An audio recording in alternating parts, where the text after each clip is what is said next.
रामानन्दार्य मध्यमा अस्मदाचार्य पर्यन्ता वन्दे गुरु परम्परा ध्येयं सदा परिभवगनं भीष्टदोहम्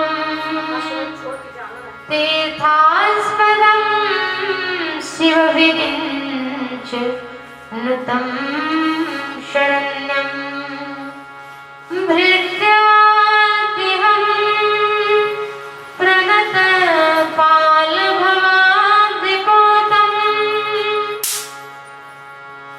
वन्दे महापुरुष ते चरणारविन्दम् रामाय रामभद्राय रामचन्द्राय वेदसे रघुनाथाय नाथाय सीतायाः पतये नमः। श्रीराम राम रघुनन्दन राम राम श्रीराम राम भरताग्रज राम राम श्रीराम राम रणकरगज राम राम श्रीराम राम शरणं भव राम राम। मनोजवं मारुततुल्यवेगं जितेन्द्रियं बुद्धिमतां वरिष्ठं वातात्मनं वानरयूथमुख्यं श्रीरामदूतं शरणं प्रपद्ये। वसुदेवसुतं देवं कंसचाणूरमर्दनं देवकी परमानन्दं कृष्णं वन्दे जगद्गुरुं। जय जय श्रीराधारमण जय जय नवल किशोर जय गोपी चितचोर प्रभु जय जय माखन चोर जय जय श्री राधे। श्री राधा वल्लभ भगवान के चरण कमल में अपने मन मधुकर को लगाते हुए मैं बारंबार प्रणाम करती हूँ और श्रीमद् भागवत कथा का हम सभी साप्ताहिक जो एक अनुष्ठान है वो हम सभी श्रद्धा भक्ति भाव से श्रवण करेंगे। सबसे पहले भगवान की कथा श्रीमद् भागवत की ज्ञान भक्ति वैराग्य इसमें सभी का समावेश है। देखो हम सभी के पास साधन बहुत हो जाए, साधन का मतलब है भौतिक चीजें भौतिक पदार्थ, लेकिन इसके बावजूद भी मन को शांति नहीं मिलती। तो शांति कहाँ मिलेगी? जैसे शरीर का भोजन है, विभिन्न प्रकार के फल और अन्न जल, अगर समय पर व्यक्ति ठीक से ना ले, कुछ भी खा ले जब मन करे जब खा ले, तो बीमार होगा कि नहीं होगा? ऐसे ही बीमार है। लेकिन अगर वो नियम धर्म से नहीं चल रहा है तो बीमार अधिक हो जाएगा। ऐसे ही अगर हम भगवान की कथा सत्संग नहीं श्रवण करते तो मन बीमार हो जाता है। और सबके घर में किसी न किसी प्रकार का दोष है। मन में तो दोष है ही, क्योंकि दोष के बिना ना तो लड़ाई है, ना झगड़ा है, ना क्लेश है, ना दुख है। तो हमारे पितरों के निमित्त श्रीमद् भागवत महापुराण की कथा होती है कि हमारे पिता, हमारे बाबा या हमारे कई कुलों की जो पीढ़ियां हैं जिनके लिए हमने अभी तक कथा नहीं सुनी भागवत की, उनके लिए अगर हम 7 दिन की कथा श्रवण करते हैं श्रद्धा भक्ति भाव से तो निश्चित ही उनका उद्धार होता है, इसमें कोई संशय नहीं है। और यदि हम नहीं श्रवण करते तो वो अधर्म में बीच में कहीं लटके पड़े हैं और वो प्रतीक्षा कर रहे हैं कि कोई हमारे परिवार में ऐसा पुत्र हो, पौत्र हो, प्रौत्र हो, वो हमारे लिए अनुष्ठान करे 7 दिन का। 7 दिन वो अपना समय जीवन का निकाल करके, जिसने इतना समय दिया, हमारे शरीर को जन्म दिया, पढ़ाया लिखाया, बड़ा किया, हमारा घर परिवार बसा, लेकिन फिर भी हम उसके निमित्त 7 दिन भी नहीं निकाल पा रहे। ये वो भी सोच रहे होंगे जहां भी बैठे होंगे कि बताओ हमने इतना कुछ किया लेकिन हमारे लिए ही समय नहीं है। तो 7 दिन की कथा अपने पितरों के उद्धार के लिए श्रवण करना चाहिए। और कोई भी दोष हो घर में तो ठाकुर जी से प्रार्थना करना मन में कि 7 दिन में समाप्त हो जाए और आप सभी के जीवन में भगवान मंगल करें। जिस भी कामना से आप कथा को श्रवण करेंगे सच्चे मन से, तो निश्चित ही भगवान पूर्ण करते हैं। भगवान पूर्ण कामना ऐसा विश्वास करना है। तो श्रीमद् भागवत महापुराण में 18,000 श्लोक हैं। बहुत ध्यान से सुनना, कितने श्लोक हैं? 18,000 श्लोक हैं और 12 स्कंद है, 12 स्कंद है। भगवान सुखदेव ने राजर्षि परीक्षित को ये कथा सुनाई है मुख्य रूप से, और भगवान वेदव्यास जी ने सुखदेव जी को सुनाई है। सनत सनंदन सनातन सनत कुमार ने देवर्षि नारद जी को सुनाई है। भागवत कथा केवल 7 दिन का अनुष्ठान नहीं है, ये तो कई कल्पों की कथा चलती रहे, अनंत जन्मों तक तो भी पूरी होने वाली नहीं है। क्योंकि जो भगवान है, परमात्मा है, वो मन बुद्धि वाणी से परे है। आज आप जो सोचते हैं ना भगवान के बारे में, ईश्वर के बारे में, तत्व के बारे में, कल उससे ज्यादा आपको अनुभव होता है। जब आप बचपन में थे या युवावस्था में, या जब भी आपने सोचा कि भगवान ऐसे होते हैं, ईश्वर का स्वरूप ये है, लेकिन आज आपका अनुभव बढ़ा कि नहीं बढ़ा समय के साथ? ऐसे आपका अनुभव जहां तक बढ़ेगा उससे भी आगे भगवान बैठे हैं। अर्थात भगवान का ना आदि है और ना अंत है। हमारे राम अतर्क बुद्धि मन बानी और मत हमारे अस सुनो से। भगवान अनंत है और भगवान को आइए हम सभी प्रथम श्लोक में प्रणाम करते हैं, ध्यान करते हैं सच्चिदानंद स्वरूप श्री कृष्ण राधा वल्लभ भगवान की। गोस्वामी तुलसीदास जी ने में राम जी को सच्चिदानंद कहा है। जय सच्चिदानंद जग पावन अस कही चले वो मनोज न सावन। कामारी जो काम का नाश करने वाले हैं, आशु शीघ्र दुष्यति इति आशुतोष। जो शीघ्र प्रसन्न होने वाले देव के भी देव महादेव है, वो राम को सच्चिदानंद कहते हैं। और वेद व्यास जी ने श्री कृष्ण को सच्चिदानंद कहा है।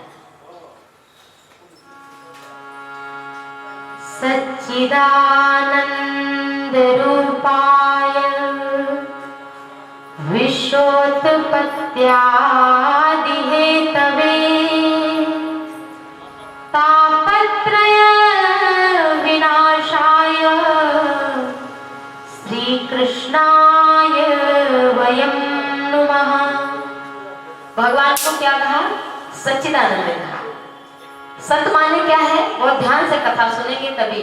ये संसार में तो हम नहीं जान पाए तो भगवान को कैसे जान सकते हैं? हम अपने आप को ही नहीं जानते कि हम कौन है। कोई आपका परिचय पूछेगा तो आप इतना ही कहेंगे कि हमारा नाम ये है, हमारा कुल ये है, हमारा गोत्र, इतना ही तो बता पाएंगे। लेकिन अगर आपसे आध्यात्मिक परिचय पूछा जाए तो शायद मौन हो जाएंगे। एक आदमी से रामकृष्ण परमहंस ने पूछा कि आपका क्या नाम है? तो उसने अपना नाम बताया। आप रहते कहाँ? तो उसने अपना घर बताया। तो कहा नहीं, आप कहाँ रहते हैं? ये तो आपका शरीर है जिसका परिचय आप बता रहे, आप कहाँ रहते हैं? अरे मैं हूं, मैं महाराज। नहीं, ये तो तुम्हारा शरीर है, लेकिन तुम कहाँ हो? तुम हो कहाँ? ये तो पता बताओ। अरे महाराज ये सब हमारा हाथ। अरे ये तो तुम्हारा हाथ है ना, तुम कहाँ हो? हम कहते हैं कि आज हमारे हाथ में दर्द है। हम में दर्द नहीं कहते। कोई कहता है कि आज हम में दर्द है। लोग कहते हैं हमारे हाथ में दर्द है, हमारे पैर, हमारे सिर में, हमारा लंग्स खराब हो गया, हमारी किडनी खराब, यानी कि हम खराब हो गए। मतलब वो अपने से भिन्न मान तो रहा है ना इस सत्ता को स्वीकार, एक तरह अज्ञान रूप में ही कर रहा है। तो फिर हमारा परिचय क्या है? तो सच्चिदानंद रूपाय विश्वोत्पत्त्यादि ईश्वर अंश जीव अविनाशी अजो नित्य शाश्वतो अयं पुराणो न हन्यते हन्यमाने शरीरे। तो इसी का अनुभव करने के लिए हमें ये जीवन मिला। आप कुछ भी कर लें, कुछ भी पालें, कुछ भी बना लें, कितना भी महान पद प्राप्त कर लें, कितने धनवान हो जाएं, कितनी गाड़ियां हो जाएं, कितना नाम सम्मान हो जाए, यश आपको प्राप्त हो जाए, लेकिन आप भी दुखी रहेंगे। क्यों? आपको जीने का तरीका नहीं मालूम। और भागवत कथा हमें जीने का तरीका सिखाती है। एक इंसान सुख चाहता है, एक भौरा है, वो फूलों का पराग चाहता है, मकरंद चाहता है, रस चाहता है, लेकिन वो भूल गया, चला गया पत्थर के पास। अब वो चाहे दिन रात खोजे, बताओ मिलेगा उसे? ऐसे ही इंसान है, वो सुख ढूंढ रहा है, आनंद ढूंढ रहा है। लोग तो ऐसे हो गए कहते भैया खाना खाया बड़ा आनंद आया, वो खाने में आनंद ढूंढते हैं, जबकि उनको आनंद का अर्थ नहीं पता कि वो केवल क्षण मात्र का सुख है। किसी को अगर बढ़िया अच्छा शरबत दे दो, 2 गिलास पिएगा, 4 गिलास लस्सी पी सकता और कितना पिएगा, लेकिन कहेगा एक बार नहीं, अब नहीं, अब तो मतलब इच्छा ही नहीं, इसको देखने की इच्छा नहीं है, ले जाओ बिल्कुल। तो इस संसार की पदार्थों से हमारा मन भर जाता है, लेकिन सच्चिदानंद स्वरूप भगवान का जो ऐसा रूप है, सच्चिदानंद रूप आया। सत्य माने जो सत्य है, जिसका कभी नाश नहीं होता, हम उसी के अंश हैं। पश्यन् श्रवणन् स्फुरन् जिग्रन् गच्छन् स्वपन् सुसन् प्रलपन् विषयन् ग्रहणन् उन्निमिषन् निमिषन् न विवर्तन्ते इति धारयन्। इसी का अनुभव करना है। अर्थात चलता हुआ आदमी चल रहा है, सो रहा है, खा रहा है, पी रहा है, निद्रा से अपने आप जग जा रहा है, उसे स्वयं निद्रा आ रही है, उसकी सांस स्वयं चल रही है। एक श्लोक में पूरी भागवत समाहित है, इसी का अनुभव करने के लिए है कि नहीं? अब हमसे कोई कहे भैया 500 बार आपको सांस लेना, जब कोई ऐसा कह देगा तो हम उसी समय थक जाएंगे।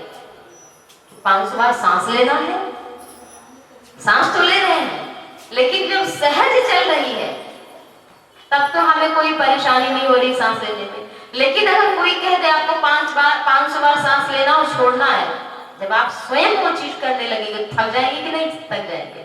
अब ये हमसे बहुत हो गया, हम बहुत ज्यादा 50 बार सांस लेके छोड़ सकते हैं, इससे ज्यादा नहीं। 500 बार थक गए, लेकिन वही सांस जो आप 500 बार नहीं ले पा रहे, वो दिन भर चल रही है, रात भर सोते समय भी चल रही है, तो वो कौन चला रहा है? उसी सत्ता का अनुभव करने के लिए भागवत कथा है। सच्चिदानंद जो सत्य है, हमारी आत्मा परमात्मा सत्य है, हम उन्हीं भगवान के अंश हैं, और इसी का अनुभव करने के लिए भागवत की परम पावनी कथा है।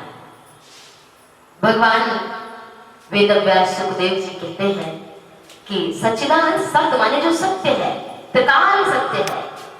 सत्य माने जो सत्य है ईश्वर, चित्त माने चैतन्य, प्रकाश।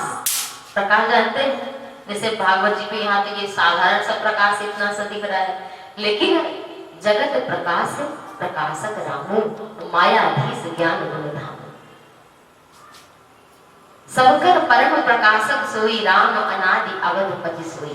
तो सच्चिदानंद सत्य माने सत्य, चित्त माने प्रकाश, जिनके प्रकाश से ना तद भासयते सूर्यो ना शशांको न पावकः।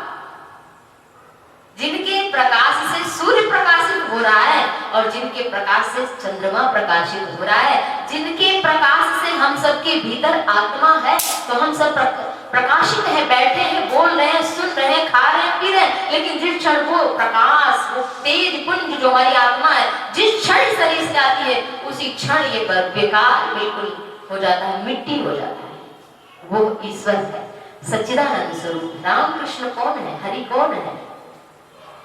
सत्य माने सत्य, चित्त माने जो प्रकाशमान है, और आनंद। आपने सुना होगा कि कोई कहता है कि बड़ा हमें आज सुख मिला, लेकिन फिर अगले दिन कहता बड़ा दुख है। सुख दुख की सत्ता होती नहीं है। ये आज आप लोग कथा में गांठ बांध कर जाना कि अगर आप सुख की अभिलाषा से जी रहे हो तो आप हमेशा दुखी रहोगे। क्यों? क्योंकि हमारा जो कर्म है, हमने बीज बो दिए हैं, अब उसका पेड़ बन गया है। समय पाने पर जब अनुकूल अवसर पाता है तो आम का, जामुन का, कटहल का और जितने फल जिस मौसम के हैं, अनार है, जो भी है, वो फलाता है कि नहीं? तो वो हमारे द्वारा किए गए कर्मों का फल। कल मैं एकादशी थी कि दुर्गा मंदिर शास्त्री नगर में मैं गई थी। वहां तुलसी विवाह का बहुत बड़ा उत्सव होता है। 80 साधु आए थे अयोध्या धाम से। भगवान शालिग्राम का विवाह होता है तुलसी जी के साथ। बड़ा भारी महोत्सव वहां पर होता है। तो वहां मुझे हर वर्ष बुलाया जाता है। कम से कम मैं 15 वर्ष से तो जा ही रही हूँ लगातार। तो वहाँ एक देवी जी थी, मतलब बहुत ज्यादा उनका घनिष्ठ संबंध है, उनसे प्रेम रखती है। तो उन्होंने पूछा कि हम आपसे पूछना चाहते हैं कि हम बहुत पूजा पाठ करते हैं, फिर भी हम दुखी हम बहुत रहते हैं, बहुत परेशान रहते हैं। तो हमने कहा कि भाई आप दुखी रहती हैं तो ये किसका फल है जानती है? आपके कर्म का। नहीं, हम तो पूजा करते हैं, हम तो किसी का बुरा नहीं सोचते।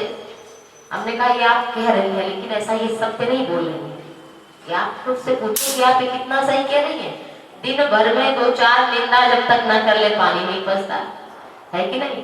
बिना निंदा के वो वैसे हैं, वो वैसी हैं, ये कैसे हैं, उससे हमारा आज तक कोई लाभ नहीं हुआ।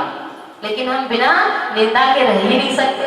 और पर निंदा समझना करीसा, दूसरे की निंदा के समान पाप है ही नहीं। तो वो कौन भुगतेगा? हमने कहा आपने तो इस जन्म के ही 10 दिन पहले कौन सा भैया खाना खाया था, आपने बता सकते हैं? आप कौन सी सब्जी खाई थी आपने 10 दिन पहले?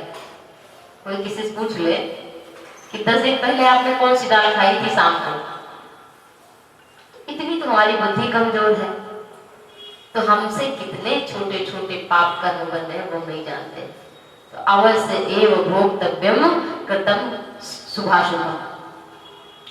तो जो हमने किया है कर्म प्रधान विश्व करि राखा, जो जस करे सो तस फल चाखा।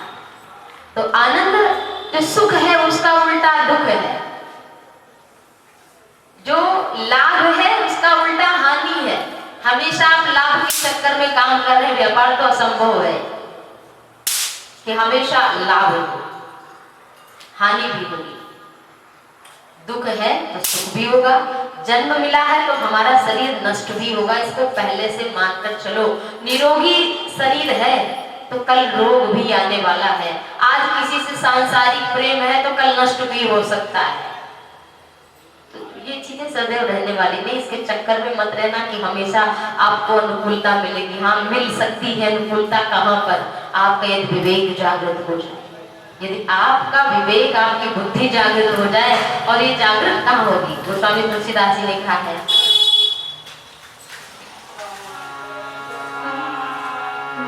बिनु सत्संग विवेक न होई, राम कृपा बिनु सुलभ न सोई।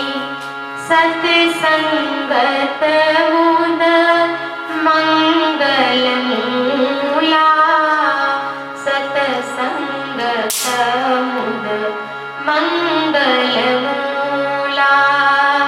सोई फल सीधी सब साधन फूला। गोस्वामी तुलसीदास जी कहते हैं कि बुद्धि तब जागृत होगी जब हमारा विवेक जागृत होगा। और विवेक कहाँ से जागृत होगा? सत्संग से। गोस्वामी तुलसीदास जी और भागवत में सत्संग की बड़ी महिमा कही गई है। तो गोस्वामी तुलसीदास जी कहते हैं बिनु सत्संग विवेक न होई।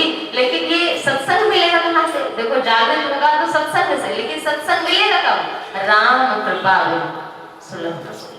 अगर आप इस कथा में बैठे हैं आकर तो अवश्य ही आपके कई जन्मों के जो कर्म है, सत्कर्म पुण्य है, वो एक साथ जागृत हो गए हैं, तब भगवान की कथा मिलती है, तब सत्संग मिलता है, तब एक बार भगवान का नाम हमारे मुंह से निकलता है। दिन भर में अनाप शनाप बोलते हैं, लेकिन 1 घंटा अगर कीर्तन में बैठा दिया जाए तो लोगों का सिर दर्द हो जाएगा, वो भाग जाएगा कि कितना हम करें कीर्तन, कितना सुने। 1 घंटा भी नहीं है 24 घंटे में भगवान के लिए। वो 2-4 फूल चढ़ा देता है, गाय का दूध शंकर जी को चढ़ा देता है, 2-4 फूल गुड़हल गुलाब गेंदा के चढ़ा देता है, तो गेंदा में पूजा करता है। ये पूजा, वो फूल किसने दिए, कहाँ से लाए तुम फूल? बगीचा किसने लगाया? हमने लगाया। कहाँ से आया पेड़? प्रकृति से आया। फूल कहाँ से आया? मिट्टी के संयोग से आया, जल के संयोग से आया। हमें शक्ति भी कहाँ से आई? भगवान ने दी। और कहते भैया हमने फूल चढ़ाया।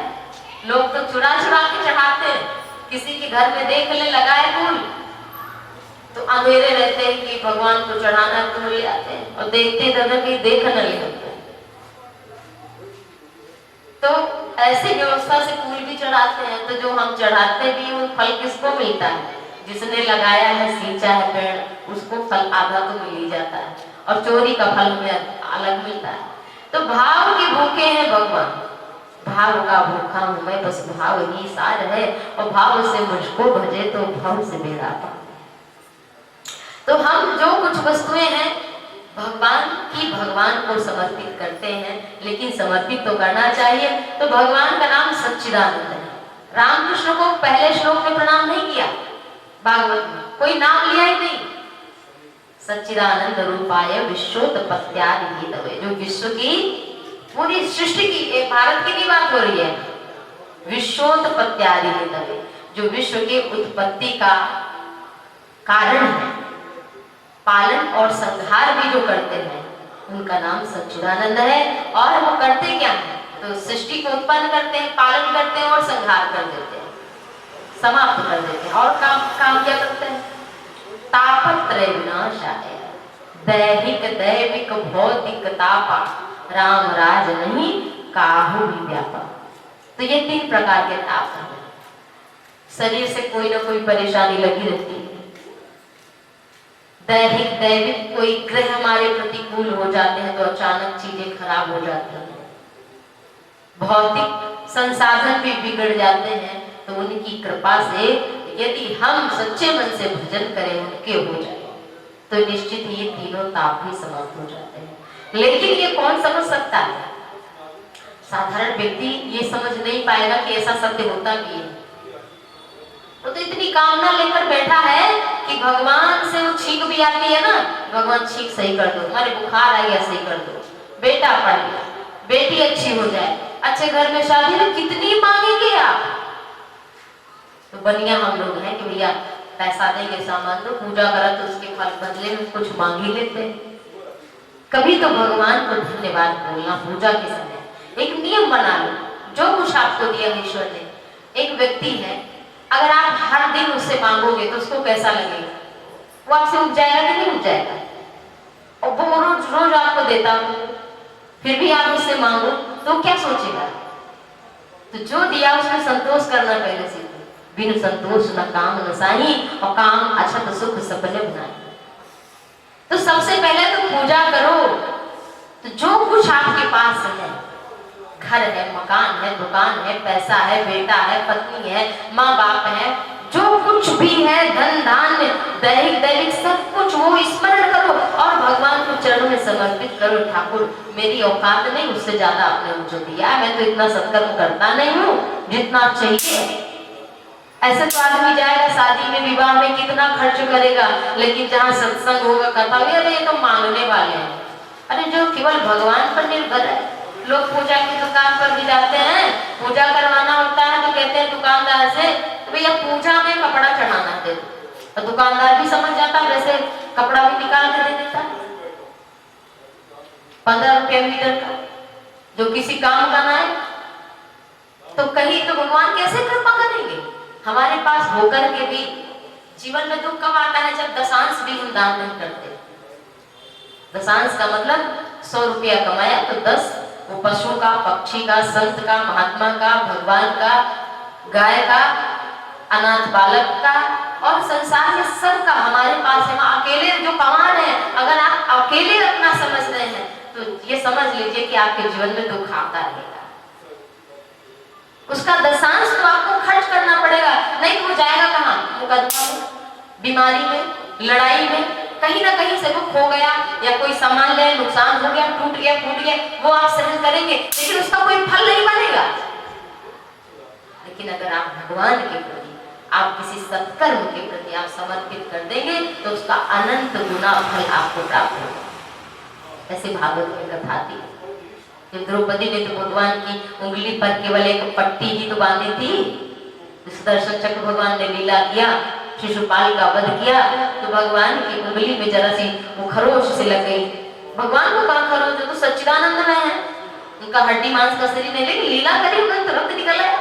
और फिर द्रौपदी ने पट्टी बांधी तो भगवान ने कहा सखी तुमने आज हमारी उंगली पर जो पट्टी बांधी है ना, समय आने पर इसका मैं करोड़ों गुना तुम्हें करके लौटाऊंगा। और वही जब दुशासन खींच रहा था साड़ी तो भगवान ने अनंत गुना करके लौटा कर उसकी लाज बचा। तो जो भगवान को आप जो कुछ भी श्रद्धा से आप कहीं भी सत्कर्म के लिए समर्पित करते हो उसका फल अवश्य होगा। एक मीठी वाणी आप किसी से बोलते हो तो इसका भी प्रभाव है। प्रकृति में स्पर्श का, देखने का, बोलने का, हर चीज का प्रभाव है, कोई प्रभाव से रहित नहीं। इसलिए जो संत जन होते हैं उनका हर कर्म, बोलना, सुनना, समझना, देखना, सब कुछ एक बहुत ऐसे तरीके से होता है कि साधारण व्यक्ति उसको देख नहीं पाता, वो सोचता है हमारे जैसे ही। तो सच्चिदानंद में स्वरूप को प्रणाम किया और भगवान सुखदेव को प्रणाम किया। यम प्रव्रजन्तमनुपेतमुपेत कृत्यं द्वैपायनो विरह कातर आजुहाव पुत्रेति तन्मयतया तरवो विनेदु तं सर्वभूत हृदयो मुनिमानतोऽस्मि। फिर भगवान सुखदेव को प्रणाम किया। बहुत ध्यान से सुनना, जिन्होंने परीक्षित जी को 7 दिन की कथा सुनाई है, ऐसे भगवान सुखदेव को जो साक्षात कृष्ण स्वरूप है उनको प्रणाम किया। ये माता के गर्भ में 12 साल रहे। कितने साल? 12 साल। निकल ही नहीं रहे थे गर्भ से। तो भगवान ने इनको दर्शन दिया और कहा कि आप क्यों नहीं निकलते बाहर? तो सुखदेव जी ने कहा वहां इतनी माया है, काजल की कोठरी में कैसो सयानो जाए, और काजल की एक रेख लागी है पलागी। काजल का छज्जा हो गए, काजल की फर्श हो गए, काजल का दरवाजा हो गए, काजल की छत हो गए, और कोई कहे भैया आपको घर में जाना है और काजल बिल्कुल ना लगे, निकल कर आना है, तो संभव है? जब दरवाजा, खिड़की, फर्श, छत, छज्जे सब काजल के हैं तो काजल तो पूरा लगेगा। तो सुखदेव जी ने कहा हम नहीं जाएंगे। तो भगवान ने दर्शन देकर कहा नहीं, तुम्हारे ऊपर हमारी विशेष कृपा, तुम्हें माया छू भी नहीं पाएगी और तुम निकलो। तब सुखदेव जी 12 वर्ष के बाद निकले। वेद व्यास जी के पुत्र हैं जिन्होंने भागवत की रचना की, परंतु सुखदेव जी का अधिक महत्व बताया गया। क्यों? कि अपने पिता से भी 2 गुना 10 गुना आगे है, चरित्र उनका अधिक निर्मल है। सुखदेव भगवान एक बार वेद व्यास जी जा रहे थे और सुखदेव जी जा रहे थे, आगे आगे सुखदेव जी घर त्याग कर जैसे जंगली, क्यों तो 12 वर्ष के बाद उन्होंने जन्म लिया, तो निकले तो नाल छेदन भी नहीं हुआ, नाल अपने कंधे पर रखा और चलते बने। पिताजी वेद जी रोने लगे, बेटा बेटा बेटा। तो उनकी तरफ से वृक्ष बोल पड़े कि कौन किसका पुत्र और कौन किसकी पुत्री, कौन किसका सगा और कौन किसका संबंधी। ये सब तो 10-20 साल के लिए ही तो संबंध है, और कितना दिन संबंध चलेगा, इसके बाद तो सब खेल खत्म हो जाता है। अगर आदमी मर गया, मृत्यु हो गई, तो जिस दिन से वो चला गया, उसका शरीर समाप्त हो गया, कहीं और जन्म ले लेता तो उसका संबंध ही बन गया। ऐसे तो उसके अनंत जन्मों का संबंध है। तो सुखदेव जी ने कहा हमारा ना कोई पिता है ना कोई माता है, हम ऐसे कहकर सुखदेव जी चल पड़े। नारियां स्नान कर रही थी सरोवर में। बोलो जय जय श्री राधे। तो नारियां सरोवर में स्नान कर रही थी। सुखदेव जी जब जा रहे हैं रास्ते से, तब नारियों ने वस्त्र नहीं धारण किया, जबकि वो तो ऐसी अवस्था में थे। लेकिन वेदव्यास जी बिल्कुल वृद्ध हो चुके थे, उनको देख करके वस्त्र धारण कर लिया। तो रुक करके पूछा उन्होंने वेदव्यास जी ने कि देवियों, पुत्र तो मेरा युवावस्था में प्रवेश कर रहा है, उसको देखकर आपने वस्त्र ना धारण किया और हमें देखकर धारण कर लिया, इसका क्या मतलब है? तो उन्होंने कहा कि आपके बुद्धि में स्त्री पुरुष का भेद तो है, तभी तो आप पहचान पाए मैं स्त्री हूं। और सुखदेव जी ऐसे हैं जिनकी बुद्धि में सब कुछ कृष्ण है, ना कोई नारी है, ना कोई पुरुष है, ना कोई संसार का अन्य स्वरूप है, वो तो सब कुछ कृष्ण है। तो उन्होंने कृष्ण को देखा, हम उनको कृष्ण दिखाई पड़े, तो बताओ भगवान को देखकर कैसा पड़ता? इसलिए हमने उनको देखकर पर्दा नहीं किया, लेकिन आपकी बुद्धि में भी भेद बना हुआ है बाबा। आप भले ज्ञानी हो, लेकिन भेद अभी नहीं मिटा। ज्ञान को कहना सुनना अलग बात है, लेकिन ज्ञान में जीना ये बहुत कठिन है। जब हम ज्ञान में जीवन अपना समर्पित करते हैं, जितना आप जानते हो कम नहीं जानते, बहुत जानते हैं। हर कोई जानता भी है झूठ नहीं बोलना चाहिए, जानता है कि नहीं? लेकिन कितना आदमी है जो दिन भर में, लोग तो यहाँ तक झूठ बोलते हैं, पहुंचे होते हैं कहीं और, फोन कर कहते हैं हम आ गए बिल्कुल पास में। हमें तो बड़ी हंसी आती है कि बताओ ऐसे ऐसे झूठ वो कितना सिर पर लाद रहा है। अरे जहां वो वही बता दो, सत्य बोल लो और अथवा मौन रहो। पाप से बचने की कोशिश करनी चाहिए कि नहीं? इसी में दिन भर में जो लोग व्यापार में है, कार्य में है, वो तो दिन भर झूठ बोलते हैं, झूठ की पगड़ी पहन कर बैठ जाते हैं, कितना अधर्म से पैसा कमाते हैं और फिर कहते हैं हमारे जीवन में दुख आ गया। किसी के हृदय की जो बददुआ है वो कौन ग्रहण करेगा? किसी के नेत्रों से आपकी कमाई से